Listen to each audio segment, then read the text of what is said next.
What up, Long Beach? Welcome back to your home for everything local sports. It's JJ. And Mike, and this video is brought to you by Naples Rib Company, the perfect place to cater your team's next event. For the third straight week, spotlight on James Brown, y'all. We have got what I would consider one of the best games in high school football in the country right here in our backyard. A few weeks ago, it was Poly. Last week, it was Bosco. Again this week, it is Long Beach Poly at Veterans Memorial Stadium, 7 o'clock on Friday night, taking on Mission Viejo.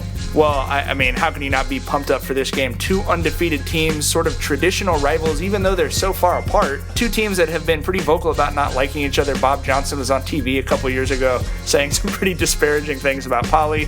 Poly obviously likes to beat Mission Viejo, hadn't done it until 2012 when they narrowly edged them in the playoffs on their way to a CIF championship. But Mission Viejo got the get back last year, beat Poly pretty good 40-14. So we're pretty fired up. Poly obviously a little bit more loaded up talent-wise this year, and you know Mission would love to come to Long Beach and kind of knock the block off. That loss last year, I think, was the low when it came to vitriol from Jackrabbit Nation. They really were angry at what they perceived as the direction of the program after that loss to Mission Viejo because it was a aggressive loss in the second half of that game. You know, Poly fans are going to complain anytime they lose, but I would agree with you that other than when you get to the postseason and talk about that playoff loss to Chaminade, losing to Mission Viejo, it was 42-14. That was certainly something we got a lot of comments about. I'm sure the principals and the athletic director and the coaches at Poly really enjoyed it. And again, those Poly fans, if you're playing against Alabama, they're going to be upset if you lose. But especially to Mission Viejo, and especially by 28 points, they were definitely not happy.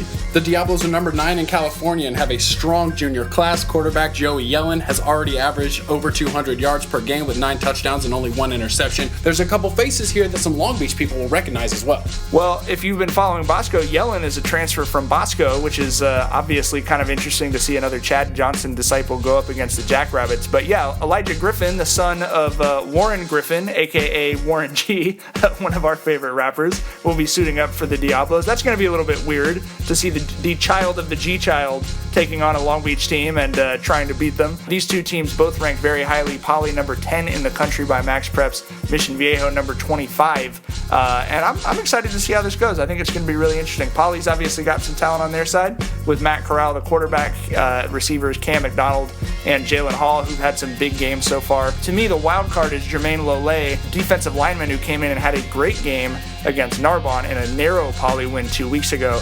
I think he's a difference maker up front, and I also think that's exactly what they needed. We will be at Vets. We will see you in the stands, but if you can't get there, make sure you follow the scores from that game and all of the other games at PT Gazette Sports. One of the other big games we've got our eye on is actually on Saturday when Bosco travels to Mission Viejo to take on Dorsey. This is Bosco's second game at Mission Viejo, and I gotta say, I'm really tired of racking up the mileage going down there. Yeah, I think similar to the last game, we went down and saw a pretty lopsided Bosco win over Garces, a team from Bakersfield. I think you'd sort of expect a similar thing. Bosco, obviously, the advantage in terms of pretty much every metric you could come up with, but also they kind of need a get-right game. Their offense really struggled against Chaminade, even though they did end up turning around and getting a win. The first half was pretty clunky.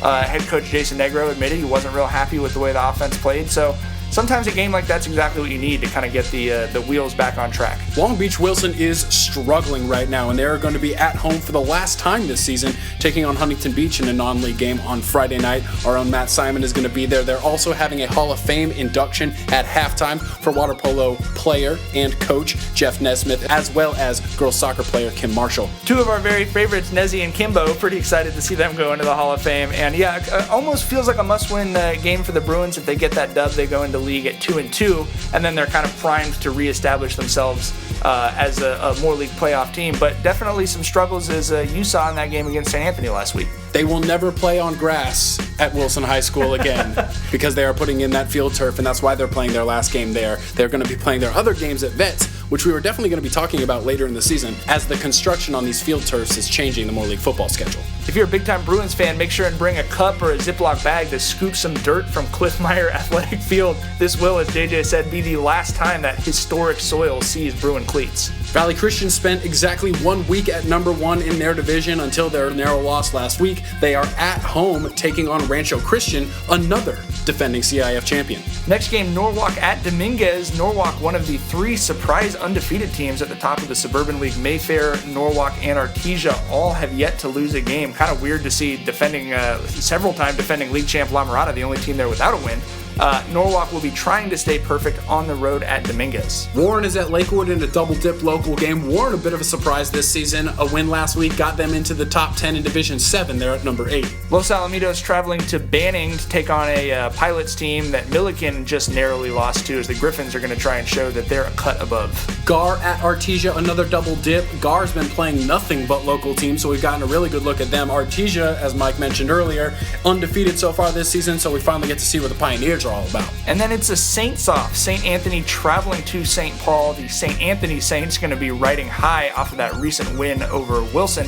First time they'd beaten a Moore League team in 30 years. They're pretty fired up about that one and trying to keep the train moving. Paramount is at home against Morningside. Fremont is going to be at Linwood. Beverly Hills at Cerritos. Glen at Hoover. Firebaugh at New Design Watts. St. Pius Matthias, coming off of their first win, is going to be at Caldwell Sacred Heart. And Grant is at RDP. On Saturday, Jordan is hosting Santa Clarita Christian in a rescheduled game. And Downey Calvary Chapel is going to be home against Lighthouse Christian. Like we said, make sure and follow up on Twitter at PT Gazette Sports. We will be giving you the scores of every local game. And be sure to check back for footage of all of the top games in the area Friday night. Thanks as always to all of our sponsors, including Papalucci's, a great place to eat on 2nd Street. All of your local Long Beach High School football coverage is always right here at GazetteSports.com and the Press Telegram.